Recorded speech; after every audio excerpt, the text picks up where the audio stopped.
இந்த இது எதுக்கு நம்ம கொடுக்குறோம் அப்படின்னா, இந்த டைரக்ட் கரண்ட் வந்து அந்த டிஸ்ட்ரிபியூஷன் பாக்ஸு அதுல இதுல சர்ச் ப்ரொடக்ஷன் டிவைஸும் இருக்கு. அப்ப பேனலுக்கும் இன்வெர்டருக்கும் வரக்கூடிய அந்த ஏதாவது ஃபால்ட் உயர் மின்சாரமோ அதுல ஏற்படக்கூடிய ஏதேனும் ஒரு இது இருந்ததுன்னா அதை பேலன்ஸ் பண்றதுக்காக தான் அந்த இதுல நம்ம கொடுக்குறோம்.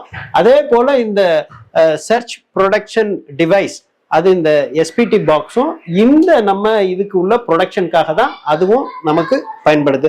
ஸோ நீங்க ஒவ்வொரு காணொலியும் மக்கள் புரிந்து கொள்ளணும் அப்படிங்கிற ஒரு நோக்கத்துல தான் ஒவ்வொரு ஸ்டெப் பை ஸ்டெப் நம்ம வந்து கொடுக்குறோம். இதுல வந்து இப்ப நம்ம டிசி டிபி பாக்ஸ் பத்தி உள்ள செயல்பாடுகள் பத்தி கொடுக்குறோம்.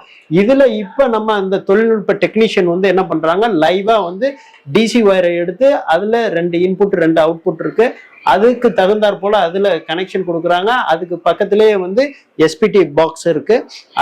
அதற்கு அப்புறம் இன்வெர்டருக்கு அந்த கனெக்ஷன் கொடுத்தோம்னா அதுல இருந்து வரக்கூடிய அவுட்புட் வந்து நம்ம ஏசிடிபி பாக்ஸ்ல வரும். அது வந்து நம்ம வீட்டுக்கு பயன்படுத்தக்கூடிய ஆல்டர்னேட்டிவ் கரண்டாக இருக்கும்.